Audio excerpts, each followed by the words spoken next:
Broadcasting from the business capital of the world, this is the Podcast Business News Network.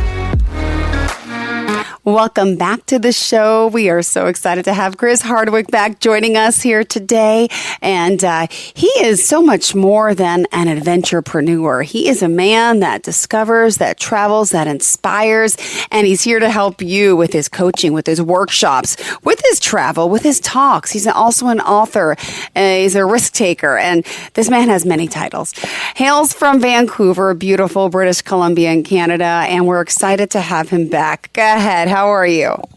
I'm doing fantastic, Jill. How are you doing? I'm doing great, but probably not as good as you. What have you been up to? Oh, I was climbing another mountain yesterday in the horrendous rain up here in Vancouver, but that's okay because it's snowing in the mountains, so it's an exciting time of year. Oh, and how do we contact you? Would you mind sharing? Yeah, probably the best way is just to Google me at Chris Hardwick Leadership or jump on my website, chrishardwickinc.com. Beautiful. Well, tell us a little bit about what it is you do, and then we're excited to get into today's conversation. Yeah, I spend most of my time working with adventure-seeking entrepreneurs, business owners, and business leaders, and I do that through a combination of peer groups, coaching, corporate retreats, adventures off into the mountains and slot canyons and skiing and all kinds of crazy places. And really just like to get people outside and give them an opportunity to challenge themselves. Beautiful. And how are you going to challenge us today? Well, I love talking about how we can bring the culture of adventure into organizations and what that can mean for businesses. So, really around the culture of adventure. Perfect. And what's upcoming for us? I can't wait to learn more because I know you're everywhere. Well, it's just my happy place, and I find that with so much uncertainty that everyone is facing these days, uncertainty. I mean, politics, religion, war, business, technology, artificial intelligence. There's just so much change going on around us that people really need to be able to learn how to adapt to these new realities that are happening. And one of the things that I love about bringing the culture of adventure into organizations is it allows people to be facing new challenges and learning how to overcome their fears and taking calculated risks.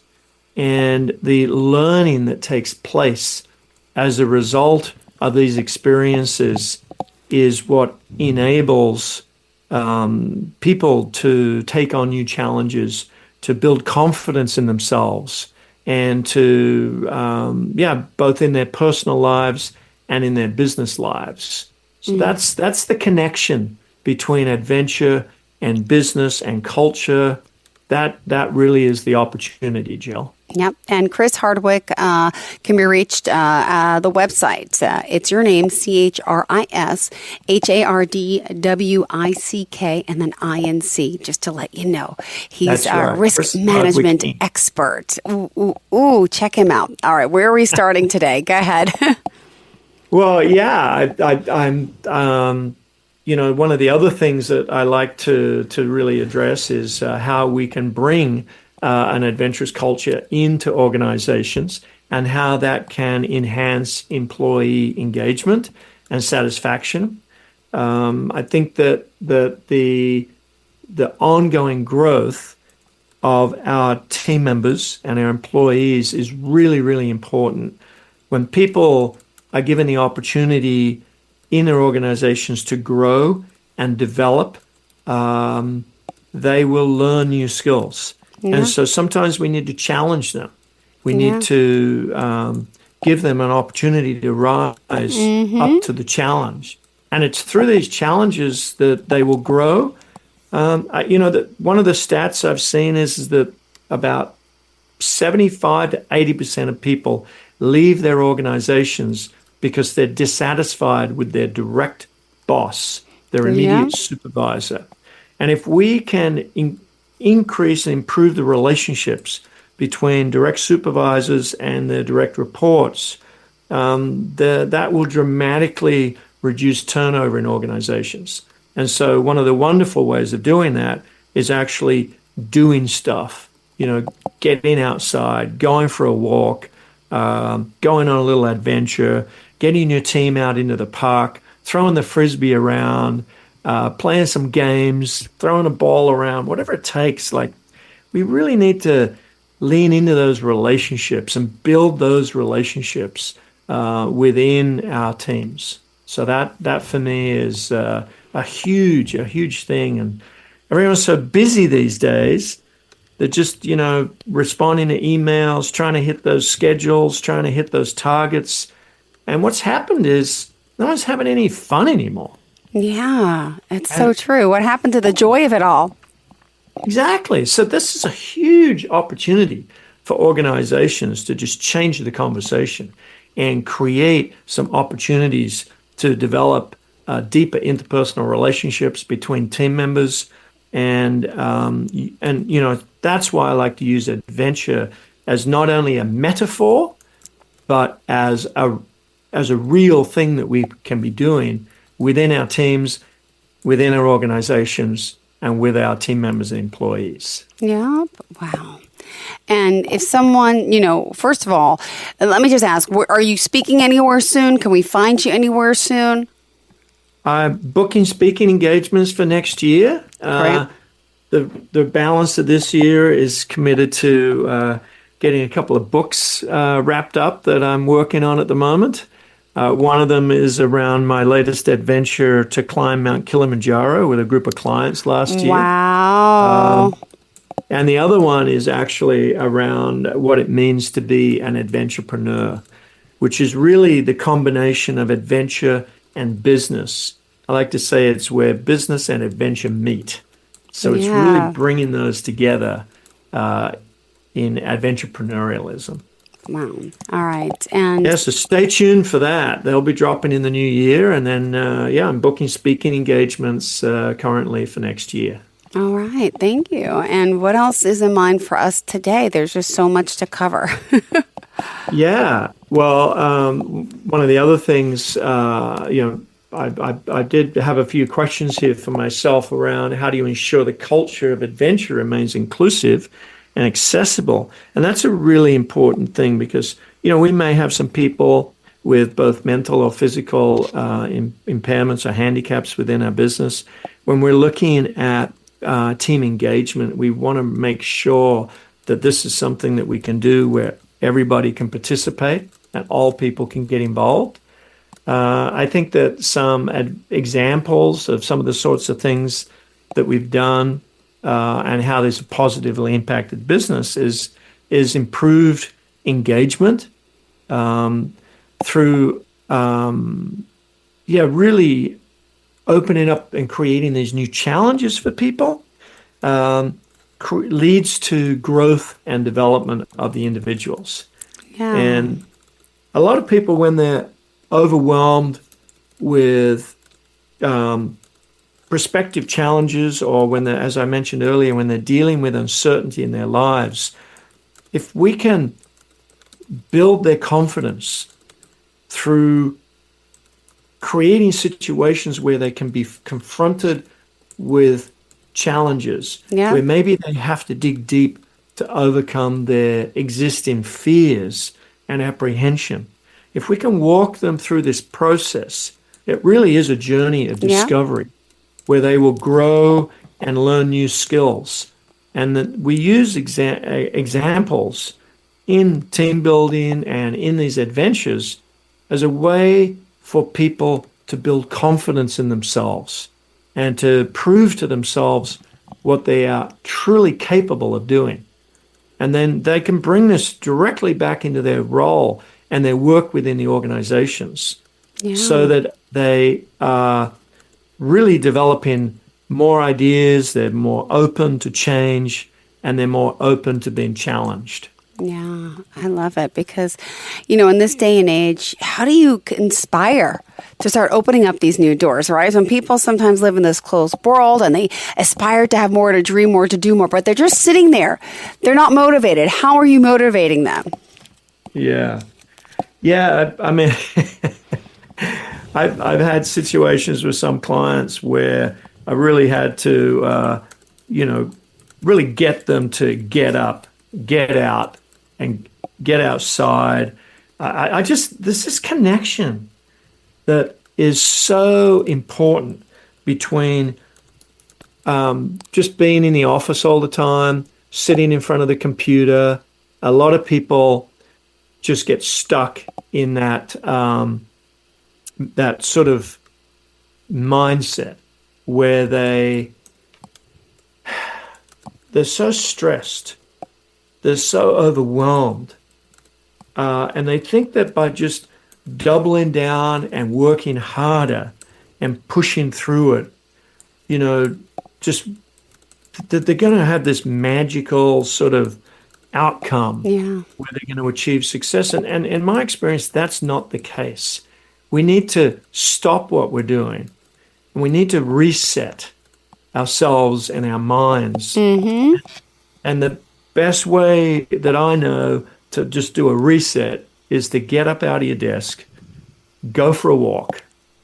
Don't just go on your own, though. Go with somebody else, even if it's just around the block or outside. Get outside, get some fresh air in your lungs, breathe, have a conversation, get to know somebody else that you work with, even if it's only for 5 or 10 minutes. And I guarantee you, when you come back into the office, you'll be able to refocus, and that 5 or 10 minutes that you were gone is going to yield incredible results in terms of your efficiency, and just your brain is going to be thinking much clearer because you've just had a simple 5 or 10 minute break and gone for a walk. It's so true, right? I think that that's just a really simple way for us to reset the mind, refocus, and get some clarity into why we're doing what we're doing. And a lot of us need that clarity. And that's why you're helping us. Chris, remind us how we can contact you before we continue, please. Yeah, just Google me at Chris Hardwick Leadership. Yep. And schedule a call. I got a Calendly link, and I'm happy to jump on a call and meet you. You can hit my website, chrishardwickinc.com. And that's another great way to book a call because I'm pretty busy. Well, not busy. I hate that word busy. I'm strategically, I've got lots of clients that I'm working with and helping them grow their lives and their businesses. Yeah. So I find that just booking a call with me that works for both of our schedules is the easiest way to get a hold of me. And then I just love jumping on the phone and meeting people from different places and different backgrounds and exploring how we may be able to assist one another. Beautiful. Thank you so much. And again, we're here with Chris talking about the work he's doing, helping you connect as a coach and, what is stopping you from climbing that mountain. Some people need this little push, and he has this. And as a world traveler, the experience and the passion to succeed, clearly he knows what he's doing, and he's here to help you to share his process, right? To learn how you can do it too. And you do the one-on-one coaching, you do the peer group coaching, also speaking engagements as we discussed, and also team development. So you're working for corporations as well. Yeah. I would like to get, I'm also involved in some corporate health and wellness programs and corporate retreats as well, where I like to take entire leadership teams off on adventures, getting them outside, whether it's a strategic planning workshop, an annual offsite or something like that, or even getting away with spouses on some corporate retreats. So, there's a lot of different things I do, and I don't have a tremendous number of clients. I like to work with a fairly small group of clients, but we go pretty deep. Yeah.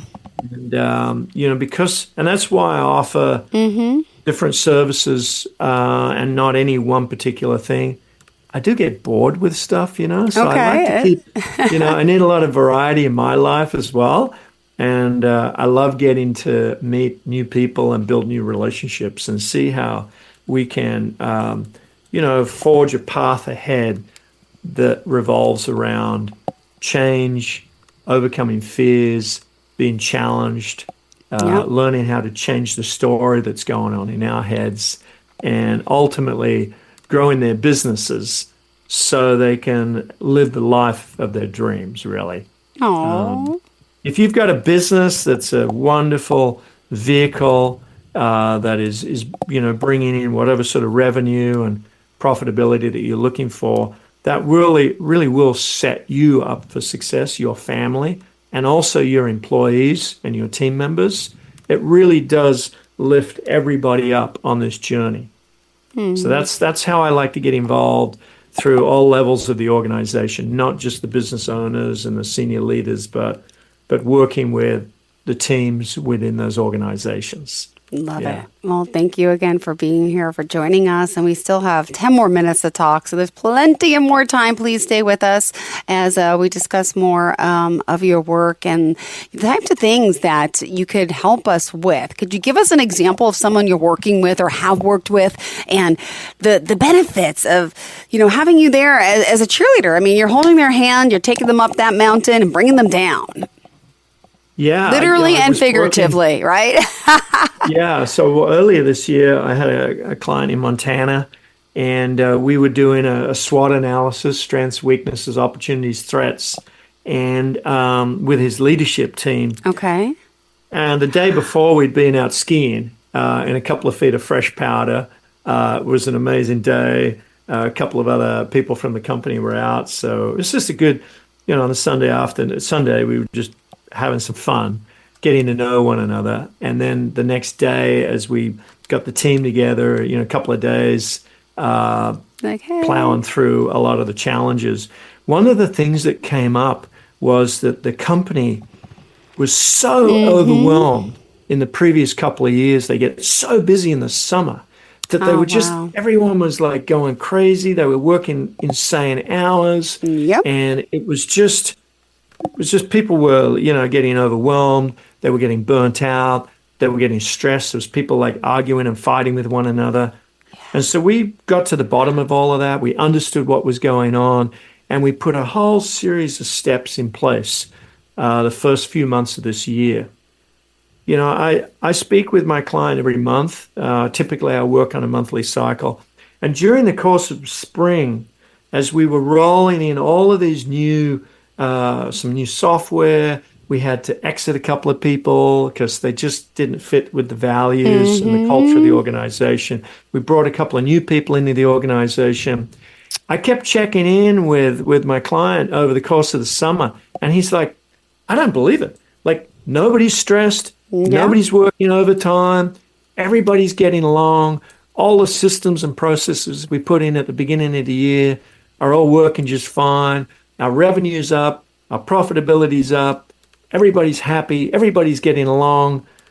And it was like, wow. Yeah. That's amazing. And that was just because we confronted the issues, and we got out. We had some fun together. We got to know one another. We went out for a couple of dinners as well. I got to know all the team leads, and we just sort of broke down all the barriers, and we had a really great time. And the company is just like absolutely flying right now. That's just one example. Beautiful. I love hearing those. And did you want to share another, or do you have other insight for the rest of the show? Where do you want to, go next? What journey? What peak are we climbing today? We'll share one other, because Sure. I do like doing these corporate offsites, these strategic planning sessions, because deep down I am a strategist, so I love strategy. And but Peter Drucker, famous author, he talks about it sounds familiar. Culture eats strategy for breakfast. Okay. And so I want to bring it back to the culture of adventure in business. You can have the best strategy in the world, but if you don't have a team that's aligned with the values of the owner and the organization, if you don't, deal with some of the bad apples in the bunch sometimes, and maybe you need to coax them out of the organization, when you get the right people on the bus and you've got all the right people in the right places, Now, the next most important thing is to double down on the culture of the organization and have an intentional culture. And in my experience, building an intentional culture of adventure is the game changer in organizations. And so that is so important, and that is one of the things that I love helping my clients and their businesses with, is bringing that culture into the organization and allowing people to really face their fears, challenge the story that they've got going on in their head around what they think they can or cannot do, expose them some new opportunities and new ways of growing and learning about themselves and their team members, building deeper relationships with their team members, being open to change. You know, you've got to have people with a growth mindset. If you've got people with a fixed mindset who don't like change, not going to work. That's not going to work, right? So pursuing these new challenges and opportunities and really coaching people on how to overcome fear and uncertainty. So that's the process that I work through with my clients. Interesting.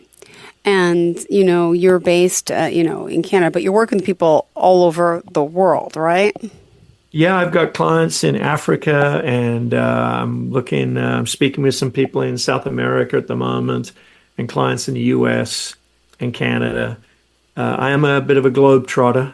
I do like to travel around the world pretty regularly, climbing mountains and going on other crazy adventures, slot canyons in southern Utah and what have you.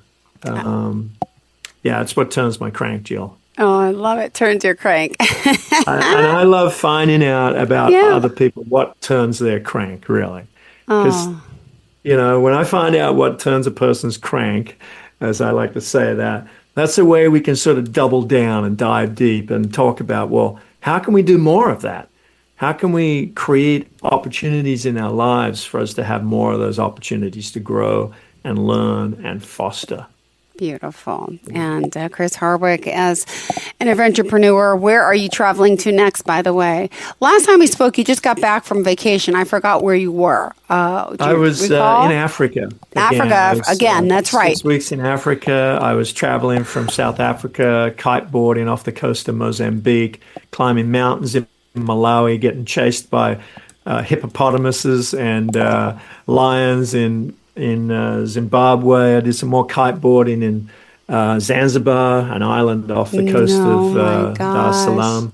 Wow. But my next big trip is off to Japan. I'm going skiing in Japan at the end of this year. My 3 boys are meeting me there, and we're going to spend a couple of weeks in Hakuba in Honshu, and then heading up to Nishiki on the North Island of Hokkaido. So I like to slot in lots of big trips every year, and then lots of smaller trips, close to home in the US and Canada. Amazing. So always got trips on the horizon. I'm actually building a schedule for next year, which I'm going to publish for people that want to come on some of these trips. Looking at a mountain bike riding trip in Peru, some more mountain climbing in Africa and Europe, and slot canyons and hiking trips and backcountry ski trips. So I like to be very active. Clearly. And if someone out there today is listening, why should they reach out to you? What would you say to them? Yeah, if people feel a little stuck, if they're a little overwhelmed, and they're a little uncertain about what the future holds for them, that's 3 areas where I would love to just, as I say, find out what turns you crank. A lot of people used to be very active, doing all kinds of things, right? And, there's something that they were passionate about, and they've sort of boxed it up and put it away and told themselves that they're not able to do that anymore. I want to find out about those things. I want to find out the things that, when you were 10 years old, what did you want to be when you grew up? And then what happened? And how come you squashed your dream, right? So let's dig deep and get into some of these things, find out what it is that really gets you excited, that gets you wanting to jump out of bed so you can get on with your day. I want to hear about those things. Great. I want to learn, what you're missing, how you're stuck, how you're overwhelmed. Let's dig into that and build a relationship. Beautiful. Sounds good to me. Remind us again how we can contact you. And thank you again for joining us as always. Yeah, just Google me at Chris Hardwick Leadership, or hit me up on my website at Chris Hardwick Inc. Perfect. That's CHRISHARDWICK Inc.com.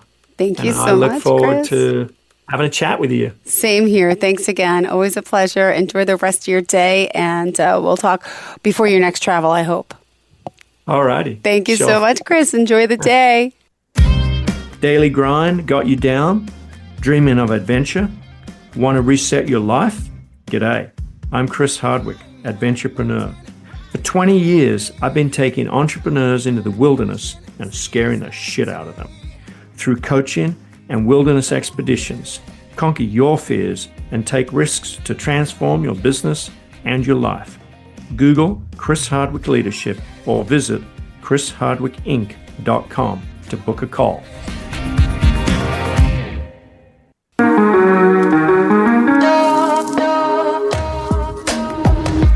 Broadcasting from the business capital of the world, this is the Podcast Business News Network.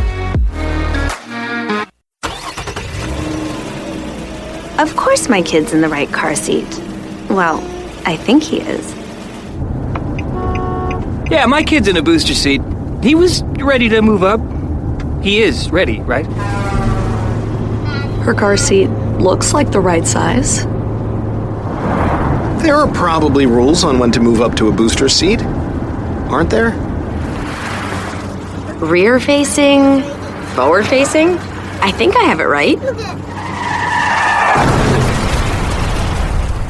Car crashes are a leading killer of children 1 to 13. Are your children in the right car seat for their age and size?